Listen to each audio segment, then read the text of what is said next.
Thanks for joining this week's Go Erie Live discussion. Today, Erie Times News and Go Erie News editor Matt Martin will be speaking with MaryJane Koenig from the World War II Centennial Committee about a big event happening this weekend. Thanks to Gannon University for sponsoring these live discussions every week. Enjoy the conversation. Thanks, Chris. It's World War I we're going to be talking about today, and it's 100 years ago at this very time of year. Soldiers were shipping home by the hundreds of thousands from Europe. It was an unprecedented demobilization. The war had actually ended at the 11th hour of the 11th day of the 11th month in 1918. May, June, July, they're still coming home, including the 313th, which was one of the famed divisions, machine gun division from Erie. Right around the 100th anniversary, MaryJane and the committee that she's a part of decided it was time to honor some of these folks and to really get the story down. What they've done is pretty sensational. We've known for a long time that there have been 150 names, right around 150 associated with those killed in action in France in World War I who were from Erie County. And the World War I Centennial Committee has found 40 more. All those names for the very first time are going to appear on a plaque that will be unveiled this weekend at Veterans Stadium, in addition to a memorial that will join the others at Veterans Park. And there's a pretty significant event that we'd like to talk about today. MaryJane, maybe you could take us through what's going to happen. Well, we've planned a dedication ceremony that will be May 25th, this coming Saturday at 2 p.m. And we've lined up, it's going to be military protocol, and we've lined up the Northwest Pennsylvania Collegiate Academy, ROTC, and they're going to present the colors. We'll have the national anthem sung by Nina Jordan, a local vocalist, and we have a guest speaker, Arthur Mills, who is a Vietnam veteran, as well as he's served in intelligence with the U.S. government, and he's teaching at Mercyhurst University at this time. We also have one of the most important parts of the ceremony is we're going to read the names of the 190 men who made the ultimate sacrifice in World War I from Erie County, and we'll be tolling the bell after each name. There will be bagpipes, there's taps, and the 21-gun salute will be done, and of course the retirement of colors.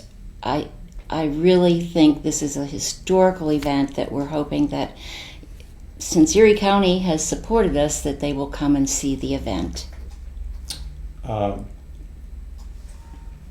So you and John Williams and Silverthorne, Bill Welch, those four in particular, have really been kind of the public face of this project as it's played out over much of the past year. But there are more people on this committee who've done an awful lot of work to bring about this coming weekend. I wondered if you could tell us who else is involved. Everybody on the committee has brought their special skill to what we've been doing. John Williams is a Vietnam veteran Marine who was also a Erie City firefighter, and we value his input very much. Carl Anderson III, who's on Erie County Council, Beverly Baylog from Fort LaBeouf chapter of the Daughters of American Revolution, George Deutsch, who's the executive director of the Erie County Historical Society, my husband Tim Koenig, who also served in the U.S. Navy and was an Erie City firefighter, Susan Muller, a member of the Daughters of the American Revolution, Nora Oslak of Triangle chapter of the Daughters of American Revolution, Thad Plasinski, who's with the Department of Veteran Affairs for Erie County, Ann Silverthorne, who you already mentioned, Mark Stegg, who is a historian par excellence, George Tanner, a military veteran who helped us from the beginning, and Bill Welch, like you said. Everybody brought a skill set, and everyone has contributed greatly to what we've been doing. A lot of us have big ideas that never get past the I wish stage, and you did. How did this committee come to be and find its bearing? Well, we had such an important cause. We were all interested in World War I. Many of us had family members who served in World War I, and we wanted to do something in Erie County. And as I mentioned in the past, my husband and I have made 2 trips to France to do research on World War I because of my family's involvement. And I have the letters that my great-uncle wrote to his mother, my great-grandmother. And have been working on that story for over 20 years. And so we were so energized because on this trip, the last trip we made in August last year, there were some members of the World War I Centennial Committee, a national committee commemorating World War I. And so we really felt we could do something locally, and we knew of these people who are now on our committee who shared our interest. So it did come together, and everyone just kind of took up the goal of honoring not only the 190 men who we've found, but the over 3,000 men and women who served in World War I from Erie County. While this weekend is your big event, it's certainly not the only thing that this committee has done. You started out with a number of public events last year, the Bells of Peace, inviting the community to ring bells on Armistice Day. You had wreath-laying ceremonies, and in the midst of this, all the research going on, Right. and the memorials being built. But the big piece of this, the really big piece that people will see this weekend is, to your point, the 150 that we knew, also these 40 new names that have never been associated anywhere Right. as war dead from Erie County. Right. Tell us how you were able to discover these people, these names, and how you went about vetting them to make sure that they belonged on this list. Well, originally we started with a book that Mark Stegg had that was published shortly after World War I, and listing the service members who served in the war during that time, plus those who died. And Mark Stegg has been working on that for many, many years. So as we were taking a look at that, we knew that there were more. So Mark Stegg, Bill Welch, and Ann Silverthorne really took it upon themselves to do more research. They researched AGO cards, from Pennsylvania, the pension records, death records, Ancestry.com, and other local resources to finally come up with 190 names. And we know that there's a possibility that there will be more names. If a family member comes to us and has the documentation and the resources, then we have made this memorial so that more names could be added. A few of the committee members, as you mentioned, have really personal relationships with the war, with the military, or with soldiers who are going to appear on this list. I wonder if you could tell us a couple experiences, and particularly, it's one thing to look at these memorials and see names. Right, it brings them back, but it's exactly. another to realize that these were real people with Exactly. lives and hopes and families. That is one thing that we always say, that when you're even researching family history, these people who are in your family or on these memorials are more than a birth date and death date. And so we've tried to find stories, and we're working on that, and we hope to publish a book. But a couple of the stories that I can tell you is that, for one thing, 6 of the names on the list have had either the Veterans of Foreign Wars or the American Legion posts in our area named after them. And I thought that was especially significant. But one of our members on the committee is Ann Silverthorne, and she coincidentally, when I was researching, she was researching her own great uncle, Russell Silverthorne, who was a member of the 28th Division, 112th Infantry Company G, and saw severe fighting in Fiume, France, and Russell Silverthorne lost his life. He is on our list. The story, and further on that story, is that his brother, Lee Silverthorne, was serving with him in the same regiment and company. And just before the military action, Lee was gassed and was in a hospital, and his brother died. But when Lee when Lee recovered, he was sent back to the front, even though his brother had died just a couple of weeks before.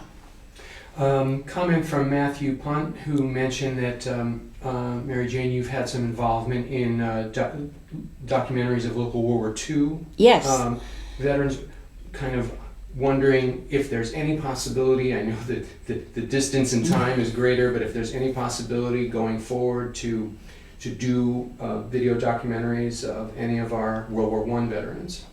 Well, Matt, with another teacher in the Erie School District, has already done some wonderful video documentaries of World War II military people from Erie County. And certainly I would love to get together with Matt and work with him on furthering that cause. Our focus has been World War I at this point, but I agree with Matt that we need to go forward with the World War II work too. From a research perspective, how difficult is it to find the documentation that you need to determine who belongs in the conversation for such a thing? Well, I know from listening to Mark and Bill and Ann that they really, really did extensive research, and it required a lot of dedication, and Mark had already done quite a bit. And I think we were all surprised that our numbers finalized at 190, and we just kept discovering things, or let's say they kept discovering things that we needed to sort out. For example, one of the men on the list was on a monument, his name was on a monument in Northeast. And when we were really looking at him, he had served alongside the Americans in the Italian Army. He had come to Erie County as an immigrant and then went back to serve in the Italian Army alongside the Americans. So, but because his name has been memorialized in Northeast, we felt it was important that he be on this monument as an Erie County resident who died in World War I. There are plenty of other stories because we found a Polish contingent, sort of the same story. They had immigrated to Erie County and then the war broke out and they went back and served with the Polish Army or the American Army alongside, if they were in the Polish Army, alongside their American counterparts. So these were things we did not expect or know about. So we value each and every name on this list, as well as those who we don't know, and the over 3,000 Erie County men and women who served. Certainly this doesn't happen in a vacuum. You've had a lot of help and gone asking for a lot of help from the city, the county, the school district, the stadium commission. Could you tell us a little bit about their parts in making this possible, and also the business where your memorials are being fabricated? Yes. Erie County really stepped up to the plate on this. The citizens and other entities, the veterans organizations certainly have been supportive, as well as the Erie County Council, Erie City Council, the Erie City School District and School Board. We wouldn't have been able to do this without their support.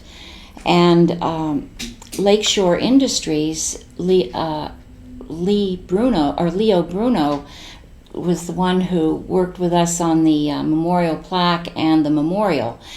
And he was just super to work with. And another, the Grieg Equipment Company donated a generator for the day of because we didn't know if we'd have access to electricity. The ROTC units in Erie County have stepped up to help us. We've been very fortunate with the support of various individuals and government entities, as well as the Erie County Historical Society. I hope I don't want to leave anyone out. So you'll have to come and see the program where we list everyone on dedication day. All your work has kind of gone towards this moment as a committee.